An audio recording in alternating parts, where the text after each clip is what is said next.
예상보다 낙찰가가 좀 많이 나와서 생각보다 높은 가격에 낙찰이 되었고, 또 대략 한 5천만 원대 정도 투자금이 들어갔던 거로 이렇게 계산이 됩니다. 비용 다 제하고 수익이 한 3천 후반대, 한 3,700, 800 이 정도인데 상당히 괜찮다고 보입니다.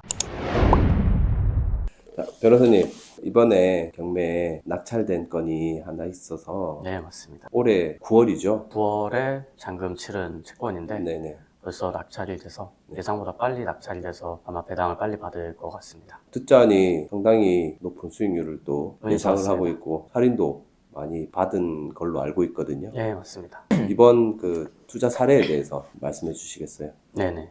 이번 채권은 해운대 좌동에 있는 아파트 채권이었고, 보통 아파트 채권 하면은 원금 할인 받기가 쉽지는 않고, 또는 원금 할인은 고사하고 아예 매입 자체가 힘든 경우도 많은데, 이번 아파트 채권의 경우에는 좀 독특하게도 할인을 좀 많이 받았습니다. 할인을 거의 18% 이상 받았던 채권이고, 하지만 이제 이 할인을 받았던 데는 좀 배경이 있습니다. 아무래도 그 대출이 좀 많이 나갔고 감정가가 받쳐주지 못하다 보니 할인을 받지 않으면은 수익을 내기 어려웠던 상황이기에 은행에 잘 설명을 해서 양수했던 채권입니다. 저희는 이제 낙찰가를 좀 보수적으로 봤었는데 그렇게 해서 수익률을 한 30%에서 40% 정도 예상을 했고 연수익률로는 한 60에서 70% 정도 예상을 했었는데 예상보다 낙찰가가 좀 많이 나와서 생각보다 높은 가격에 낙찰이 되었고 또 2차에 바로 낙찰이 되어버려서 생각보다 빠르게 회수할 수 있고 그에 따라 수익률과 연수익률 모두 올라가는 그런 결과를 가져왔던 채권입니다. 그 할인을 많이 받으셨던 그 노하우가 있으십니까? 두 대표님과 함께 양수를 하러 갔던 기억이 있는데 두 대표님께서 제가 아까 말씀드린 아파트의 감정가 대비 이제 대출이 좀 많이 나갔다는 점, 그리고 이 아파트가 아마 검색해 보시면 아시겠지만 리모델링 얘기가 나오고 있는 상황에서 좀 그렇게 인기가 좀 없는지는 잘 모르겠어요. 그런데 이제 가격이 생각보다 이렇게 나오지 않았기 때문에 이러한 점들을 어필해서 아마 은행 측에 잘 전달이 되었고 또 은행 측에서 잘 양해를 해서 좋은 가격에 채권을 양수할 수 있었던 것 같습니다.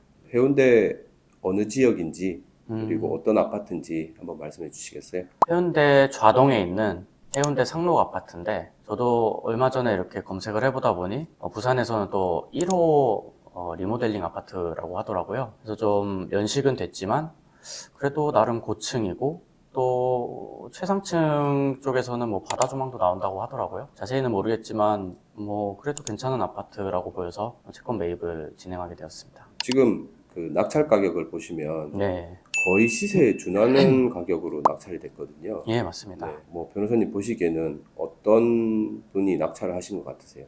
이 정도면은 거의 실수요자가 아닐까 추측이 되는데 거의 감정가 대비 90% 가까이 낙찰이 되었더라고요. 보통 한 80%대 초중반? 이렇게 생각을 했었는데 이 정도로 주고 들어올 사람이면은 뭐 실수요자 아닐까 이런 생각이 듭니다. 그럼 변호사님, 이 NPL 투자를 하시기 위해서 에쿼티, 아, 네. 네, 원금은 한 어느 정도 수준입니까? 이때 당시에는 채무자보호법 개정 전이어서 차주가 개인일 경우에도 근질권 대출 한도가 90%까지 나왔고 지금 이때는 채권을 저희가 할인해서 샀기 때문에 한 채권가를 거의 2억 4천대 이렇게 매입을 했고 실투자금 기준으로 한번 말씀해 주시겠어요?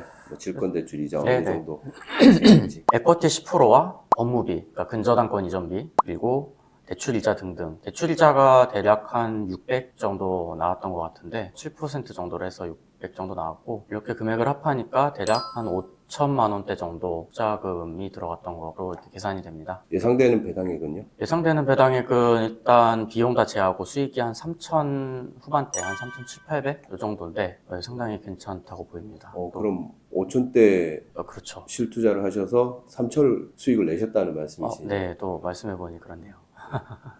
맛있는 거 사주십시오. 소고기 사겠습니다. 네, 아무튼 축하드리고 네, 감사합니다. 이거 지금 이제 배당을 앞두고 있는데 배당 기일까지 한 며칠 정도 남은 건이죠? 낙찰은 됐지만 요즘 좀 법원 경매 사건도 많고 하다 보니 좀 배당 기일이 늦어지는 것 같습니다. 그래서 일단은 매각 허가가 날 때까지 낙찰일로부터 일주일이 필요하고 또 매각 허가가 난다고 해도 잔금일까지 또 4주 정도 주지 않습니까? 그래서 그 기간에다가 법원에서 배당 기일을 준비하고 배당표 작성하고 그렇게 해서 배당금을 지급하는 절차까지는 못해도 지금으로부터 2달은 잡아야 되지 않을까. 좀 빨리 왔으면 하는 바람입니다. 네. 그리고 그 이제 배당 받기 전까지 네. 어떻게 보면 지금 아직 매각 허가 결정이 완전히 내려진 건 아니잖아요. 네, 맞습니다. 그 사이에 발생할 수 있는 리스크라든지 논점이 될 만한 부분들은 없습니까? 뭐 아파트다 보니까 뭐 만약에 농지나 이런 경우에는 아무래도 농취증이든 이게 낙찰받기 위한 뭐 다른 서류들이 미비될 경우에 이제 낙찰이 무효가 될 수가 있는데, 아파트의 경우는 글쎄요, 특별한 매각 불허가 사유가 있는지는 잘 모르겠습니다. 그래서 요 건의 경우도 정말 뭐 중대한 무슨 하자가 있거나 이러지 않으면 크게 문제 없이 아마 매각 허가가 나지 않을까 하고 예상되는 상황입니다. 그러면 한 가지 이제 경매를 하시는 분들이 이제 약간의 오해를 하실 수도 있는데, 네. 우리가 NPL 투자 채권을 할 때는 인도 명령과는 전혀 상관이 없는 거잖아요, 그죠? 아, 네, 네네. 그렇죠. 그 부분에 대해서 조금 말씀해 주시죠.